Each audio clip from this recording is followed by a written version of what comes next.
According to the World Health Organization's data published in 2021, around 280 million people worldwide suffer from depression. This accounts for about 5% of the global adult population.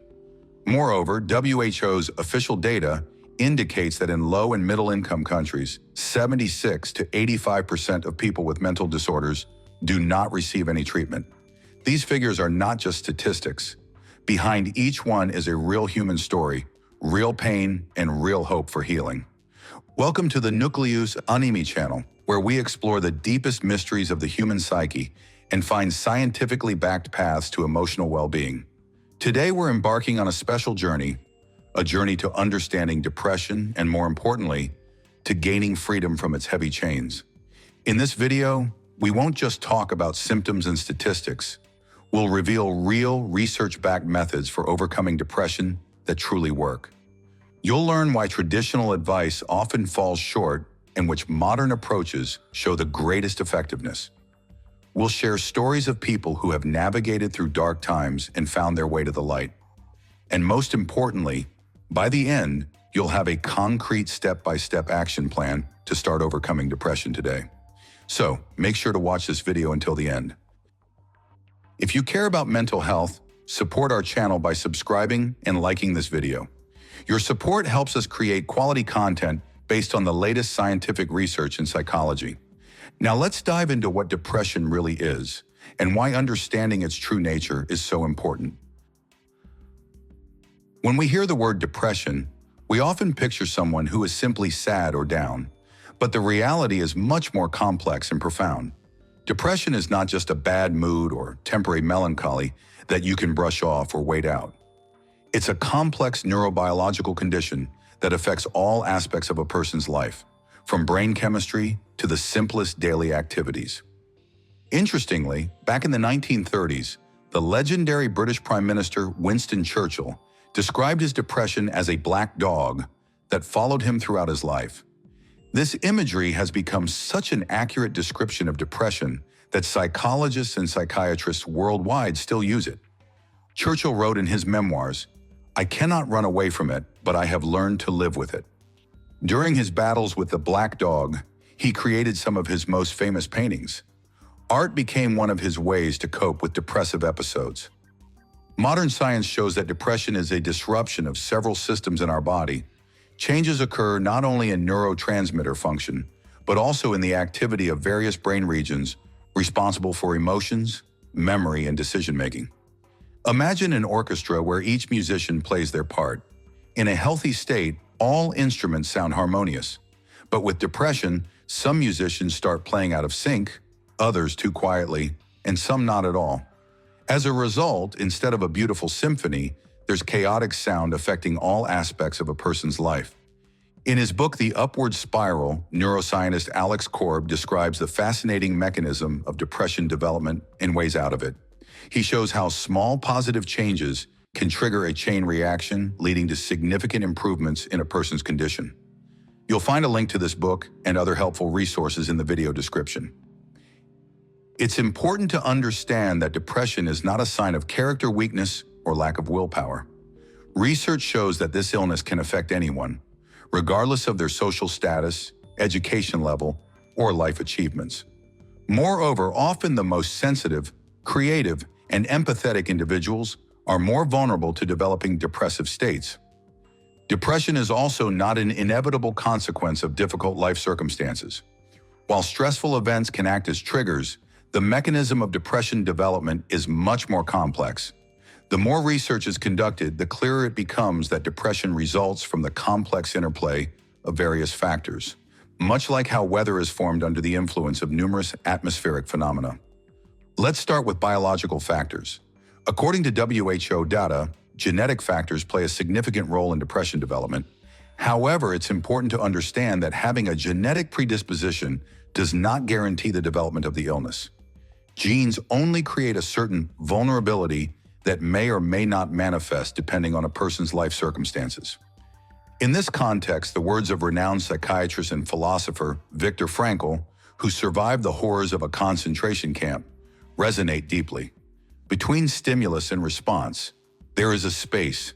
In that space lies our power to choose our response. In our response lies our growth and our freedom.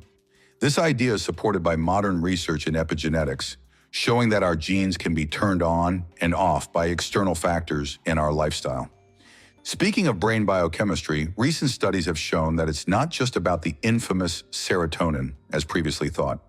Scientists from the Karolinska Institute in Sweden have discovered that depression disrupts the function of a whole cascade of neurotransmitters, including norepinephrine, dopamine, and even anti-inflammatory substances in the brain.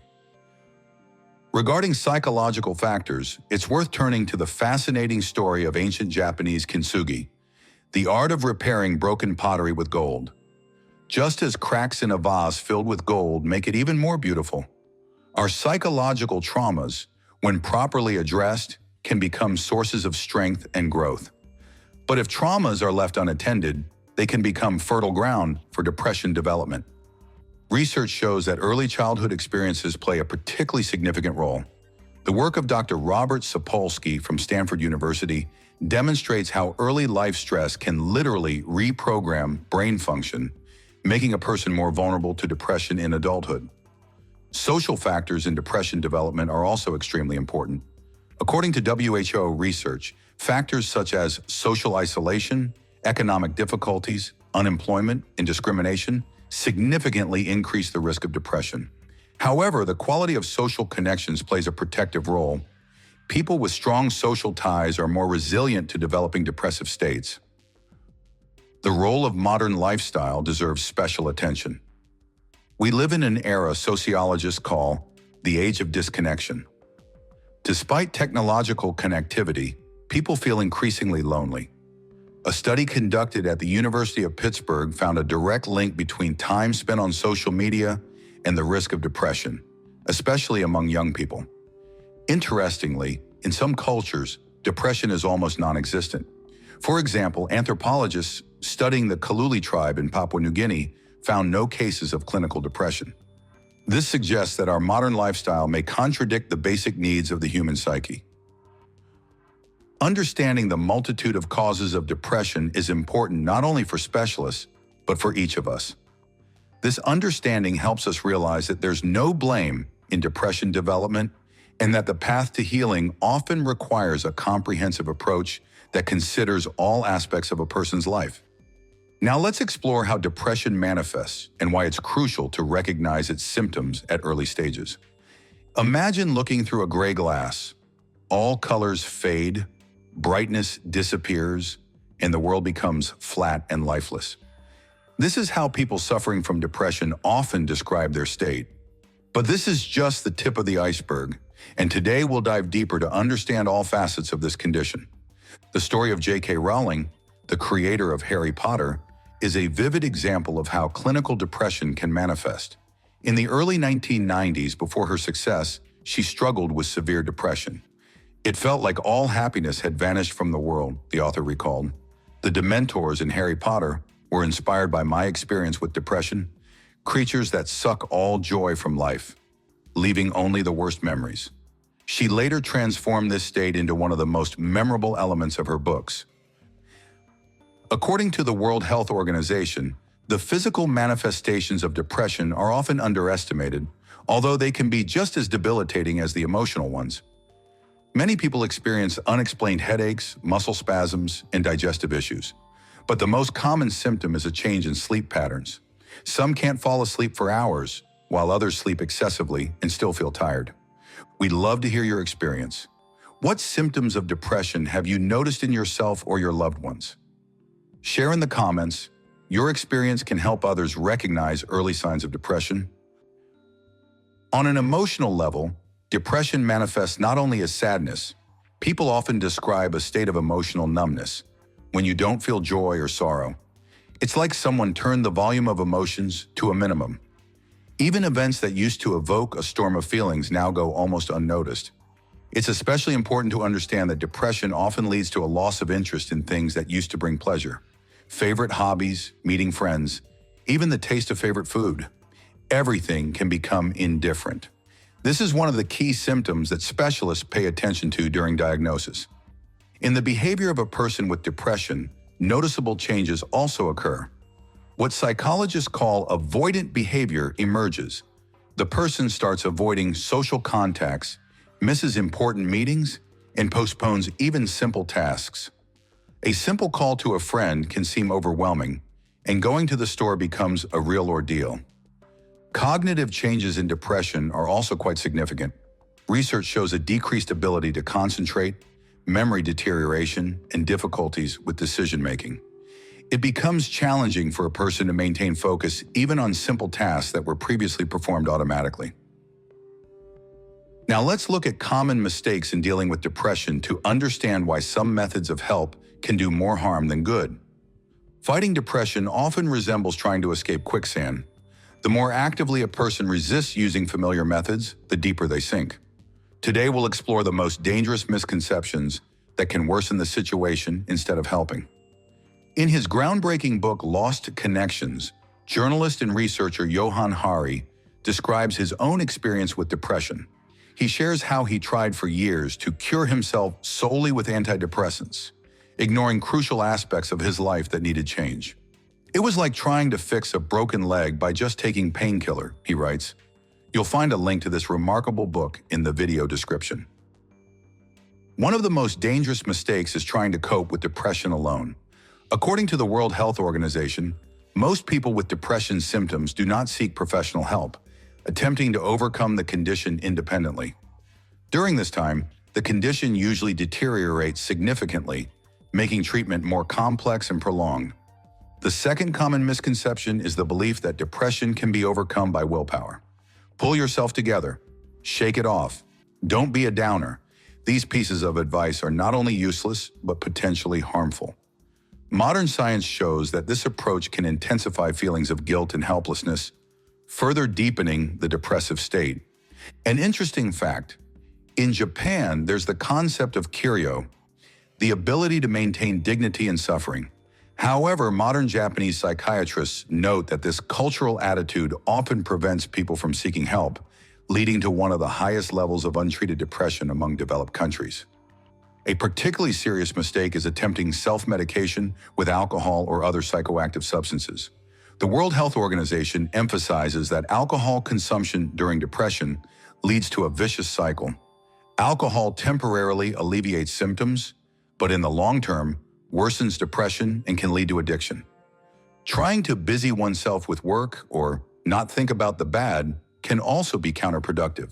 Workaholism and avoiding negative emotions often mask depression, but do not treat it. It's like trying to ignore a warning light in a car by covering it with opaque tape. The problem won't disappear, only worsen. Excessive reliance on social media deserves special attention. According to WHO research, prolonged use of social media during depression can exacerbate symptoms due to constant comparison with others and creating an illusion of social connectivity instead of real interaction. Some people try to treat depression with exhausting physical exercise or extreme diets. While moderate physical activity does help with depression, excessive exercise can worsen the condition, depleting already limited energy resources. Finally, a common mistake is expecting quick results. Recovery from depression is not a sprint but a marathon. Research shows that sustainable improvement usually requires a comprehensive approach and time, often from several months to a year of regular work. Now it's time to talk about which methods truly work in combating depression based on the latest scientific research and evidence-based medicine. When it comes to treating depression, it's important to understand that there's no one-size-fits-all solution. It's like a complex puzzle where each piece is crucial for creating a complete picture of recovery. Let's explore methods whose effectiveness is confirmed by numerous scientific studies. Let's start with cognitive behavioral therapy, CBT, one of the most studied and effective methods for treating depression. According to WHO data, CBT shows high effectiveness in treating moderate depression, especially when combined with other treatment methods. Modern cognitive psychology often uses the metaphor of gardening to explain working with thoughts in depression. Just as a gardener regularly weeds and cares for beneficial plants, in therapy, a person learns to recognize and correct negative thinking patterns, gradually cultivating healthier thoughts and attitudes. Neuroscience research confirms that regular practice of cognitive behavioral therapy techniques leads to lasting changes in brain function, as evidenced by neuroimaging methods. Physical activity is another scientifically confirmed tool in fighting depression. WHO recommends regular moderate-intensity aerobic exercises as an essential component of depression treatment. The type of activity is less important than its regularity. In this context, the story of Olympic swimmer Michael Phelps is particularly illustrative. He openly shared his struggle with depression, noting that the combination of regular physical exercise with psychotherapy helped him overcome a severe depressive episode. It's important to understand that seeking help is not a sign of weakness, but a sign of strength, says Phelps. Social support plays a critically important role in depression treatment. WHO-led research shows that people with a well-developed social support system have significantly higher chances of successfully overcoming depression. The quality, not the quantity, of social contacts is important. Interestingly, some cultures have traditional practices that have unknowingly used this principle for centuries. For example, in the African Babemba tribe, there's a custom of a support circle. When someone is in a mental crisis, all community members gather around them and take turns sharing positive qualities and achievements until the person feels better. The role of circadian rhythms is also important. Modern science confirms the close connection between sleep disturbances and depression. Normalizing sleep patterns, limiting exposure to artificial light in the evening, and maintaining a regular sleep-wake cycle can significantly improve the condition in depression. The role of nutrition cannot be underestimated. According to WHO recommendations, a balanced diet with sufficient nutrients plays a crucial role in depression treatment. Special attention is given to foods rich in omega-3 fatty acids, B vitamins, and folic acid. Mindfulness practices also show their effectiveness in scientific research. Regular meditation can help manage stress and anxiety, which often accompany depression. The World Health Organization recognizes mindfulness methods as a useful addition to primary depression treatment. Creative activity deserves special attention. Art therapy and other forms of creative expression can be an effective complement to primary treatment. The result is not as important as the process of creative activity itself.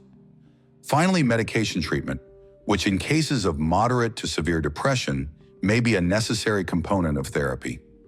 Modern antidepressants, especially in combination with psychotherapy, show high effectiveness when the medication and dosage are properly selected under the supervision of a qualified specialist. Now let's talk about how to prevent depression relapses and maintain mental health in the long term. When discussing depression prevention, let's return to the garden metaphor. It's not enough to just cure the illness. You need to create conditions where plants are healthy and resilient to adverse factors.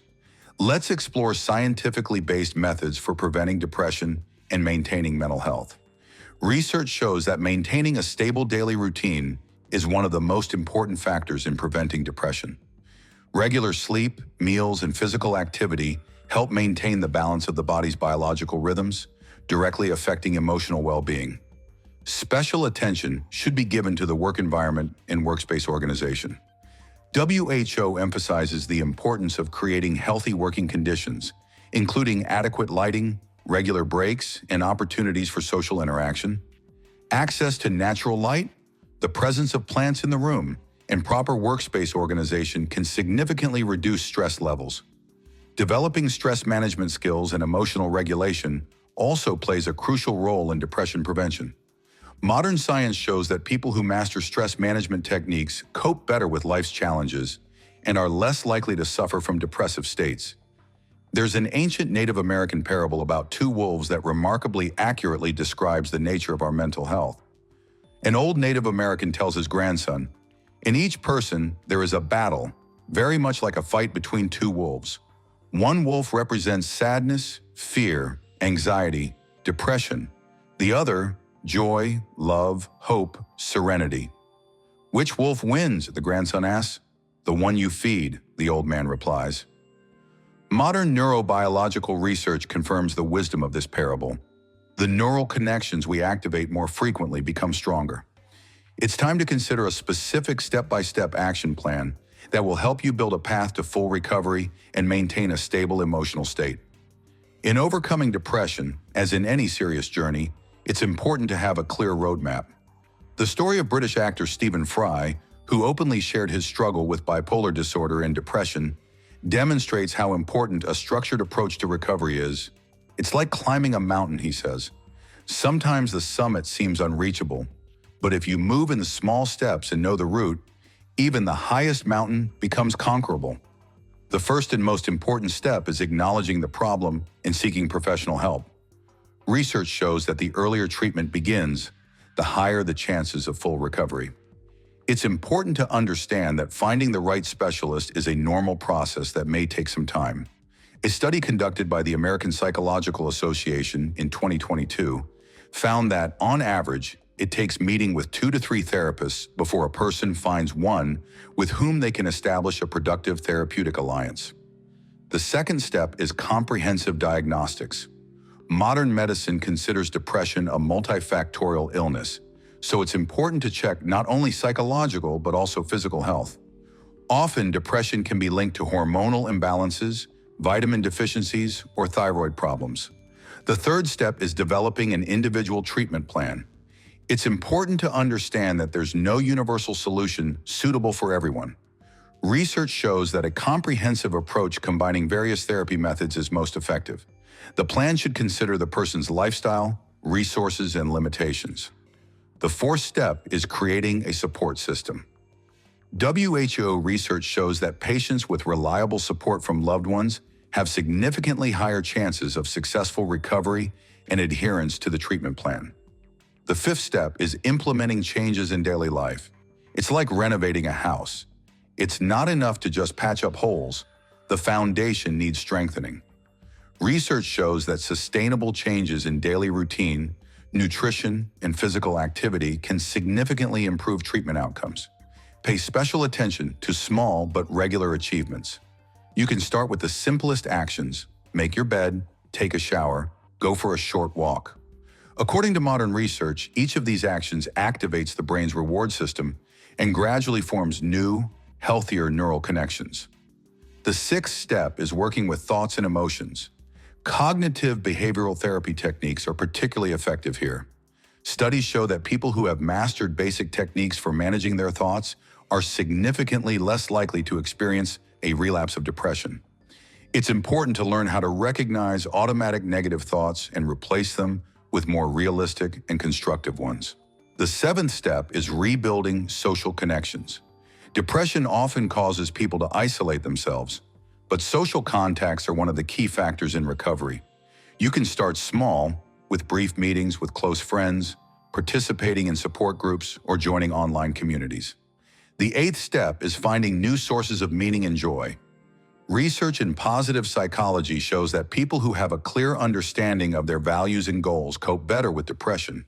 This could be volunteering, engaging in creative activities, learning new skills, or any other activity that brings a sense of satisfaction and connection to the world. The ninth step is monitoring your condition and preventing relapses. Just like people with diabetes regularly check their blood sugar levels, those who have experienced depression need to keep track of their emotional state. Studies show that using mood journals and self-assessment scales can help you notice signs of a possible relapse in time. Finally, the 10th step is integrating the experience gained. Research indicates that many people who have successfully overcome depression report positive changes in their lives. Deeper relationships with loved ones, better self-understanding, and a more mindful approach to life. It is especially important to understand that recovery is not a linear process. There will be ups and downs, periods of progress, and temporary setbacks. This is normal and part of the healing process. Studies show that people who view temporary setbacks as part of the journey rather than as failures have a better chance of sustainable recovery. Let's summarize our discussion and go over the key insights that will help you start your journey to emotional freedom. Today, we took a deep dive into understanding depression, from its true nature to specific steps toward recovery. We saw that depression is not just a bad mood or a sign of weakness, but a complex condition that requires a comprehensive approach and professional help. We learned that overcoming depression is possible, and many people around the world have already walked this path.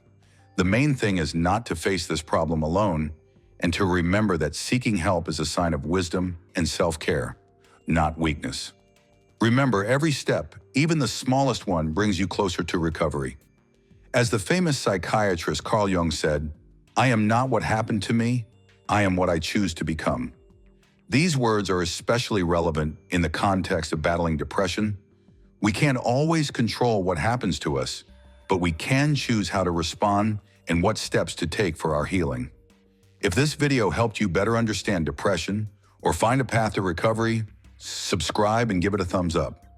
Also, don't forget to share this video with those for whom the problem of depression is still relevant. Your support helps us create more quality content about mental health and share important information with those who need it. Our channel has many other helpful videos on various aspects of mental health, from anxiety to developing emotional intelligence. Join our community and let's work together to create a more aware and psychologically healthy world.